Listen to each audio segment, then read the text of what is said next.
Hey YouTube, it's Cecilia Lane here. I am coming to you today with the topic of what should I be eating after WLS surgery. I get a lot of people asking me what they should be eating after WLS. And it really does vary some as you move through your WLS journey. Factors like tolerances and the quantity of food that you're able to eat all come into play. As those factors change over time, it's important to adjust your eating based on that. So this is going to be from my point of view and what I'm able to eat now and what I know works for me. I'll go ahead and start from the first year. For the first year for me, I stayed away from steak, ground beef, fast food. Okay, I didn't totally stay away from fast food. I have this love of McDonald's sausage, egg and cheese bagel breakfast sandwiches. They're so delicious, but they're horrible for you.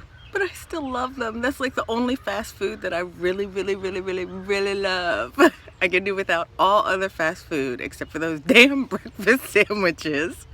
I also stayed away from foods that were high in fat because I had trouble with high fat foods after having my gallbladder out. Actually, even before having my gallbladder out. I used to throw up a lot, a whole lot. And I still even throw up now. The foods that I focused on were fish. I ate some shrimp, but I had to chew that really well or it would get stuck. Chicken, also had to make sure that I chewed that really well, and it had to be cooked perfectly. It could not be dry chicken or overcooked chicken. I drank my protein shakes on a daily basis, at least 2 a day. Very important. I also ate turkey, love turkey. And then I ate a lot of vegetables, love vegetables, oh my gosh. I love salad, but I had a lot of trouble eating salad that first year. It did not go down well. Well, no, I'm wrong. It went down well, but it filled me up so much. So when I made salad, it was a really small, like super tiny kid's size salad, but delicious. I love salad. So in terms of actual meals, and I think people are probably interested in this, the kind of meals that I would eat back then, my first year, were, I ate a lot of mashed potatoes, not gonna lie.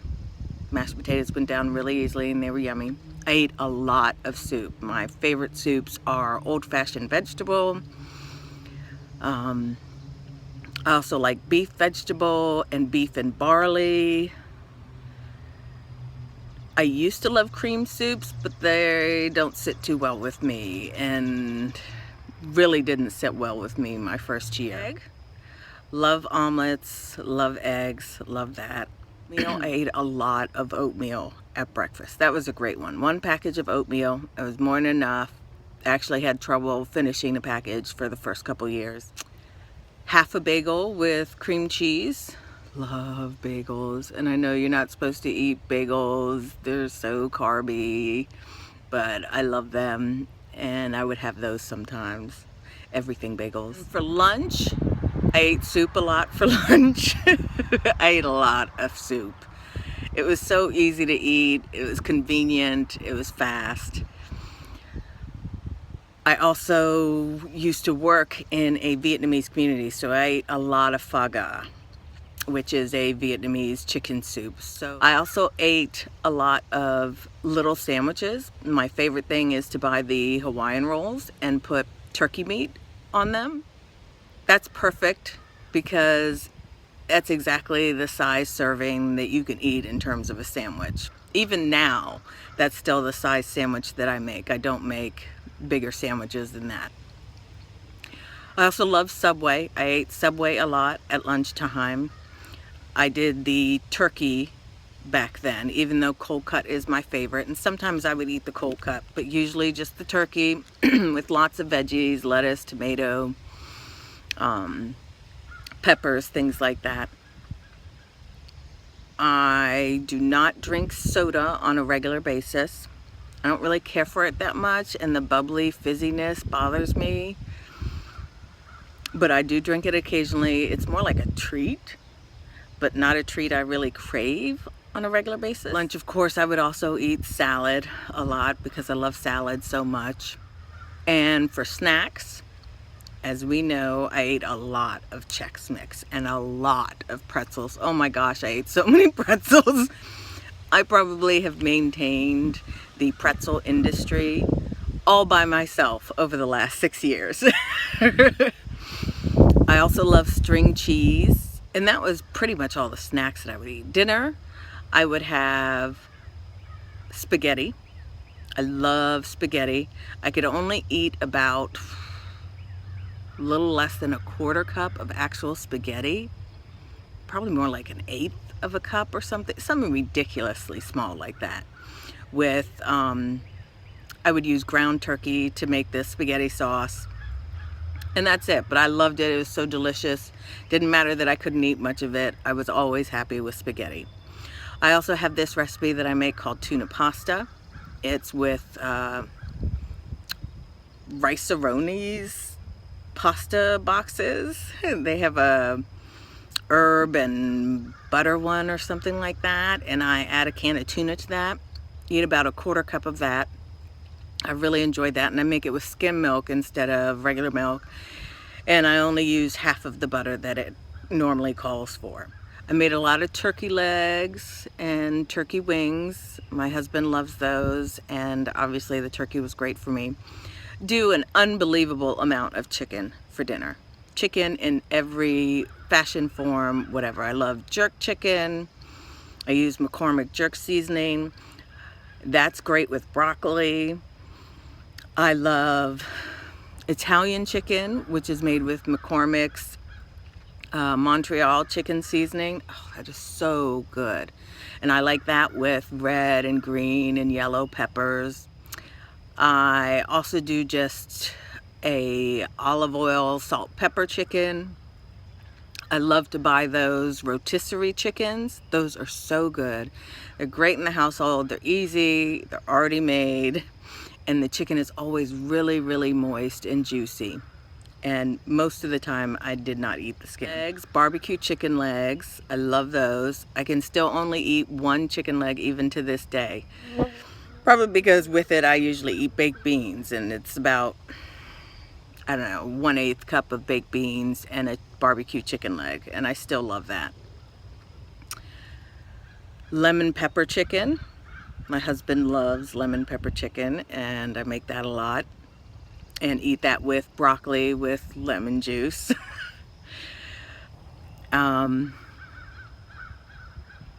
And really any way you can think of making chicken and then toss it in with vegetables, love doing that. That's like my favorite thing in the world. I ate chicken in some form or fashion probably 90% of the evenings. Also, I love fish. Tilapia is my favorite.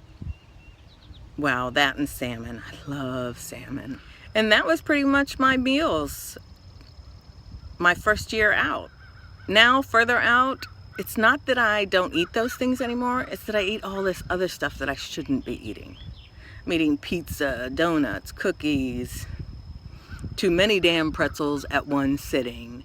And of course now I can eat things like burgers, beef burgers, turkey burgers, chicken burgers, sausage. I love turkey bacon.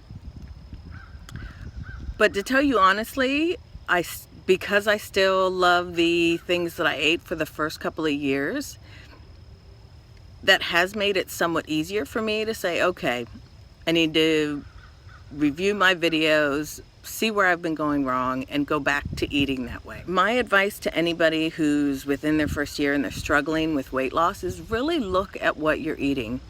Awesome secret admirer of mine recently posted a video, and she has started using MyFitnessPal. And man, I created an account the other day and I love it. It's so much easier now than back in the day when you had to like enter every macronutrient. So irritating. Now you just scan the bag or box of your food with the barcode and it puts everything in there for you, and I love it. It's so easy. But also it gave me the opportunity to see how many sneaky calories I was getting into my daily calorie count. So I'm thinking, you know, I'm eating 1,100 calories in a day and I'm really eating 1,600. That's a big difference. I think MyFitnessPal is really great in that respect and really good for people who are their first year out because it will let you see what you're eating. I also really suggest to people who are new, you have forever to eat everything. And later on it gets so much easier to eat everything and anything that you want. But you have plenty of time to do that. You only have a short time though, where you can take advantage of the grace period, or what they call the honeymoon phase of your weight loss and post-surgery. So take full advantage of that and try and leave out all the crap and just stick to good, healthy foods. Right now, you don't have the cravings. You're not dying like I am for things that you're not supposed to be eating. And you get full so fast. So it doesn't matter really what you get full on. So I was saying that I see a lot of people who are new to the WLS journey trying to rush what they're eating. I mean, they want to like hurry up and start eating things they have no business eating. I'm just gonna be honest with you. That is my point of view. No business eating the first year of surgery, and definitely not a month, 2 months, 3 months out. I mean, that's crazy to me. I've seen questions where people ask, how soon can I eat steak? Is it okay if I eat steak today? I tried to eat steak today and I'm 2 months out. It got stuck and I threw up. I'm like, yeah, of course it got stuck. Of course you threw up. You have no business eating steak. You have no business eating hamburgers. You have no business eating fast food. You should be taking advantage of this time to learn new good eating habits and to get out of the habit of eating the crap that got us here in the first place. Doing anything else is shorting yourself. And it's a total waste of all that money that you spent. All the pain, all the time. I mean, you're just wasting this huge gift that you have that allows you to enjoy these foods that are good for you, to create these new habits that you need to have for a lifetime if you even want to consider maintenance. And to not take advantage of that is just, it's just not right. Take a look at me. I think I did take advantage, other than my McDonald's breakfast sandwiches. But other than that, I did take advantage. And I really worked hard to create new, positive, healthy eating habits. Won't get into the exercise. And even with all that effort and all those changes that I made and how much I worked, here I am, 40, 50 pounds up from my lowest weight. It's just so easy to slide back. That if you don't take advantage of the time you have now to really instill and make part of your life these better behaviors, the likelihood of you not sliding back or the likelihood of you maintaining has just increased exponentially. When a couple of really good, well-placed choices that first year could have changed all of that. But I refuse to let that stop me from starting today. I refuse. And so I'm making changes today to get back to my old mentality from before that served me so very well, with the added benefit this time of exercise. It's easier now for me to go back to what I'm supposed to be doing in terms of knowledge of what I'm supposed to be doing. It's not easy mentally. Boy, not at all. I mean, sometimes I feel like there is some monster or beast inside of me that's just, I want to eat it all. And it takes everything in me to fight that beast, to keep that monster inside and make a healthy choice instead of the bad choice. If you guys have any other questions about what I eat, how much I eat, how often I eat, please feel free to reach out and ask me. I'm more than happy to share. And let's be honest, I know and you know, we should not be eating cookies. We should not be eating fast food. We should not be eating candy. We should not be eating pizza unless you make it at home. You know what you're supposed to do and what you're not supposed to do. And we still have this tool that helps us to make that happen. And we need to take advantage of that. And the excuses that I've made this last year and a half and the resulting weight gain, they're just excuses. And honestly, I allowed myself to get like this. And so here I am today, working my butt off. All right, YouTube, be sure to subscribe, and you can find me and my pictorial journey on Instagram. Thanks so much for tuning in.